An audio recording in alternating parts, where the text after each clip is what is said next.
اسلام زندہ باد، اسلام زندہ باد، اسلام زندہ باد۔ میرے مسلمان بھائیوں، اہل سنت و جماعت کا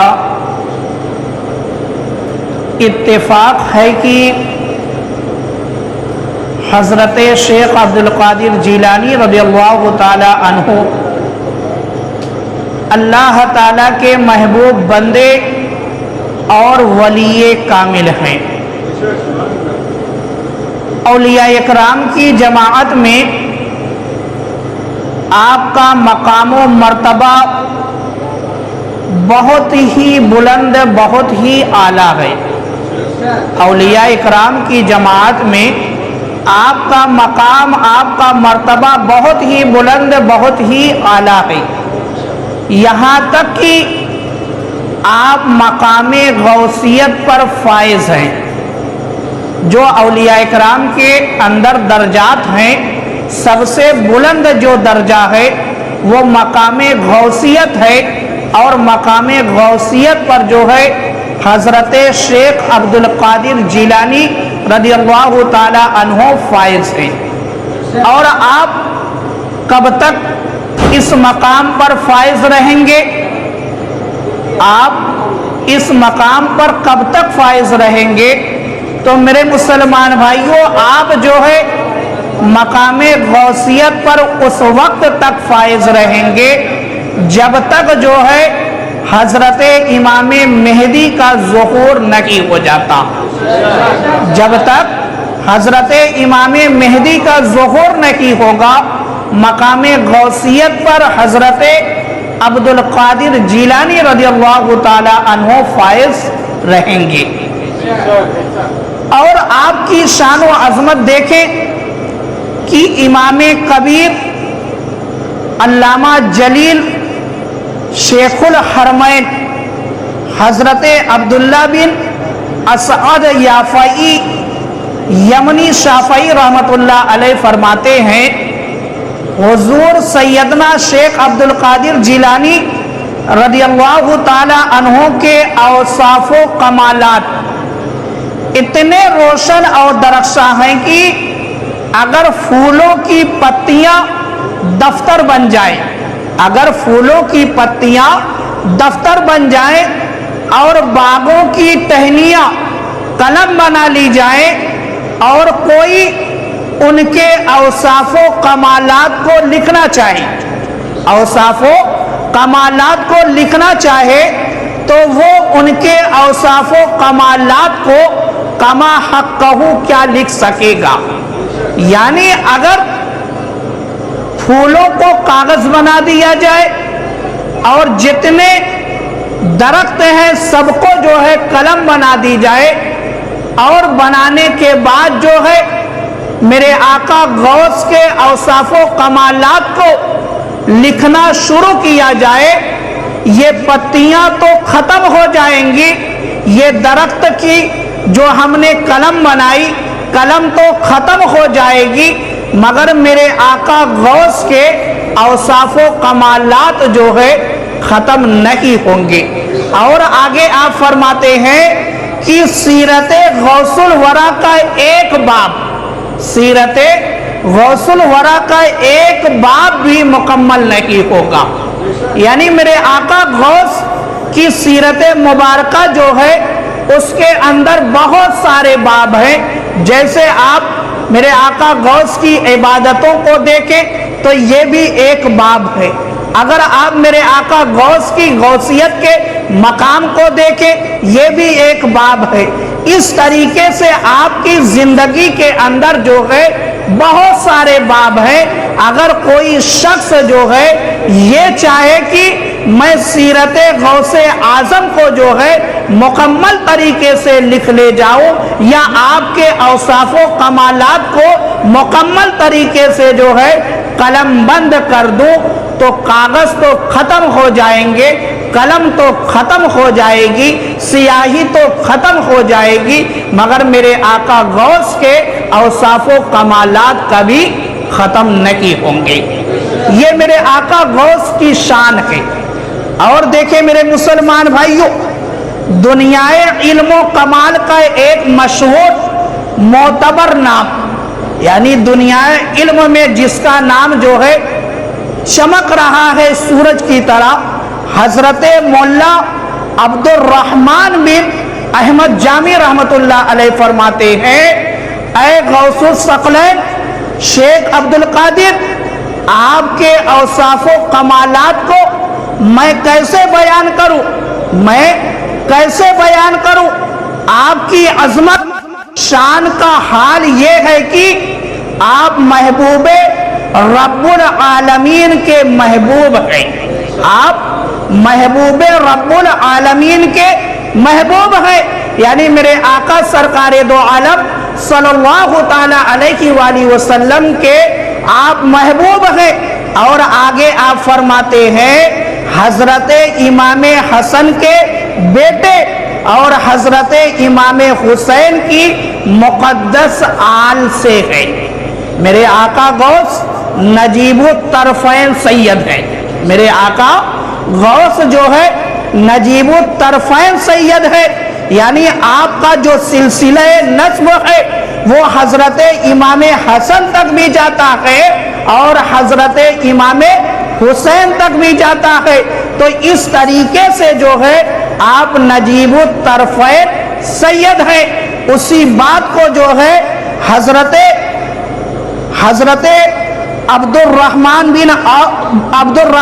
بن احمد جامی نے بیان کیا کہ آپ جو ہے ایک طرف تو سرکار دو عالم صلی اللہ تعالی علیہ وآلہ وسلم کے پیارے ہیں، محبوب ہے، اور دوسری طرف جو ہے آپ حضرت امام حسن کے بیٹے ہیں، آپ حضرت امام حسین کے بیٹے ہیں، یعنی آپ نجیب الطرفین سید ہیں۔ اور اس بات کو جو ہے اہل سنت و جماعت نے جو ہے اتفاقاً قبول کیا ہے، یعنی اس میں جو ہے اہل سنت کے نزدیک کوئی شک و شبہ ہے ہی نہیں۔ ایک جماعت اسی روئے زمین پر ہے جو آپ کے سید ہونے پر اعتراض کرتی ہے، جو آپ کے سید ہونے پر اعتراض کرتی ہے، ایک جماعت اسی روئے زمین پر ہے، کیونکہ ان کے نزدیک جو سید ہونے کا رول ماڈل ہے وہ یہ ہے کہ جب تک کوئی جو ہے صحابہ اکرام کی شان میں گستاخی نہیں کرے گا تب تک وہ سید نہیں ہو سکتا۔ جب ہم حضرت شیخ عبد القادر جیلانی رضی اللہ تعالی عنہ کی سیرت مبارکہ کو پڑھتے ہیں، آپ کی کتابوں کو پڑھتے ہیں، تو کہیں پر آپ جو ہے حضرت ابو بکر کا گن گاتے ہوئے نظر آتے ہیں، کہیں پر آپ حضرت عمر کی شان بیان کرتے ہوئے نظر آتے ہیں، کہیں پر آپ حضرت عثمان غنی کی ثناخوانی کرتے ہوئے نظر آتے ہیں، کہیں پر آپ حضرت مولا علی شیر خدا رضی اللہ تعالی عنہ کی تعریف بیان کرتے ہوئے نظر آتے ہیں، تو کہیں پر آپ حضرت امام حسن کی تعریف بیان کرتے ہوئے نظر آتے ہیں، کہیں پر آپ حضرت امام حسین کی تعریف بیان کرتے ہوئے نظر آتے ہیں، یہاں تک کہ جب بات آتی ہے حضرت امیر معاویہ کی تو آپ کھل کر جو ہے اپنی کتاب کے اندر یہ علم بلند کرتے ہوئے نظر آتے ہیں کہ حضرت امیر معاویہ بھی جو ہے میرے سر کا تاج ہے۔ تو میرے مسلمان بھائیوں، اسی لیے جو ہے کچھ لوگوں نے آپ کے سید ہونے پر اعتراض کیا، مگر آپ کے سید ہونا جو ہے یہ متواتر یعنی تواتر کے ساتھ یہ چیز جو ہے چلی آ رہی ہے میرے آقا غوث سے۔ اس لیے علماء اہل سنت نے جب اس پر کتابیں لکھنا شروع کی تو انہوں نے ثابت کیا کہ امام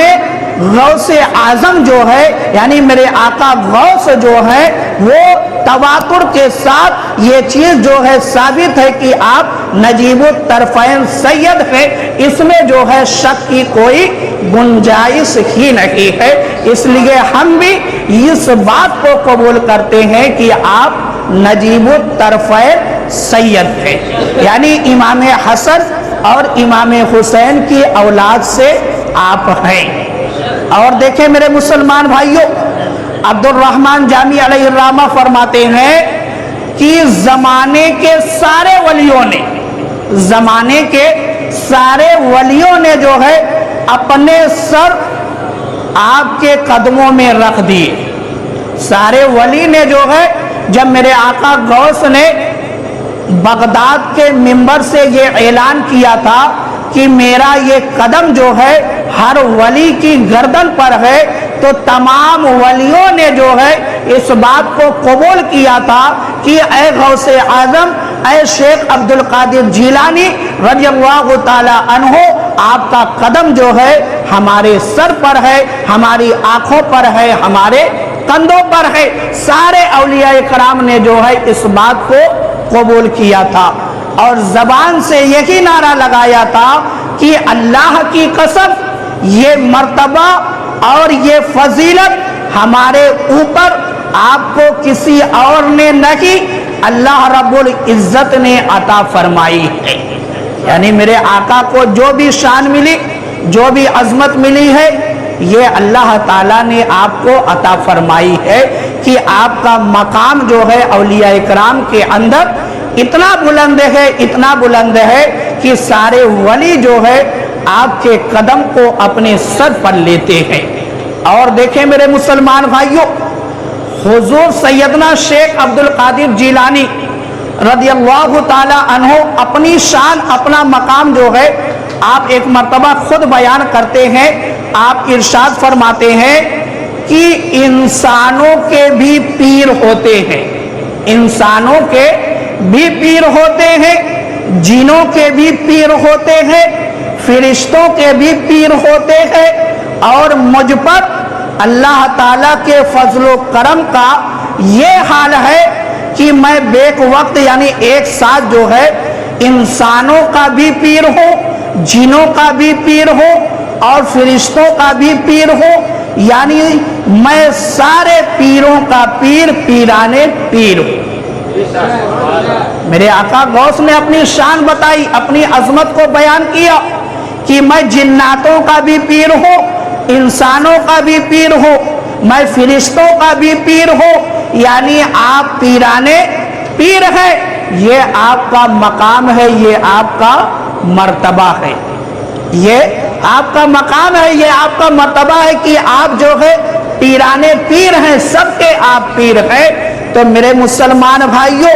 ان روایتوں سے جو ہے آپ کو اندازہ ہو گیا ہوگا کہ حضرت شیخ عبد القادر جیلانی رضی اللہ تعالی عنہ کا مقام و مرتبہ کتنا بلند ہے.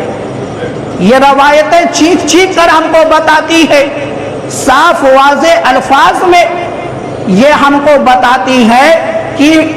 میرے آقا غوث کا مقام جو ہے بہت ہی زیادہ بلند، بہت ہی اعلیٰ ہے. مگر میرے مسلمان بھائیوں، جب کسی انسان کو بلندی مل جاتی ہے، عظمت مل جاتی ہے، تو وہ جو ہے کبھی کبھی دیکھنے میں آتا ہے کہ وہ راہ راستے سے ہٹ جاتا ہے، یا اس کے اندر غرور و تکبر پیدا ہو جاتا ہے، اس کے دل سے جو ہے خوف خدا نکل جاتا ہے، اس کے دل سے جو ہے تقوی نکل جاتا ہے. مگر میرے آقا غوث کو اتنا بلند مقام ملا، اتنا بلند مقام ملا، مگر آپ کا خوف خدا دیکھے، آپ کے تقوی کو دیکھے کہ ذرہ برابر بھی آپ کے اندر فرق نہیں آیا، آپ کے اندر ذرہ برابر بھی فرق نہیں آیا، بلکہ خوف خدا میں جو ہے اور ہی زیادہ اضافہ ہوا، آپ کے تقوی میں جو ہے اور ہی زیادہ اضافہ ہوا. آپ کے تقوی میں بھی فرق نہیں آیا، خوف خدا میں بھی فرق نہیں آیا، یہاں تک کہ آپ مقام غوثیت تک پہنچ جاتے ہیں، پھر بھی آپ کے اندر جو ہے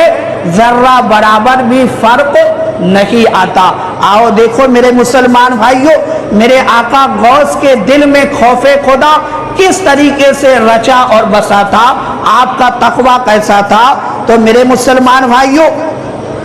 گلستان سعدی کے اندر ہے کہ حضرت سیدنا شیخ صرف الدین سعدی شیرازی رحمت اللہ علیہ فرماتے ہیں کہ حضرت سیدنا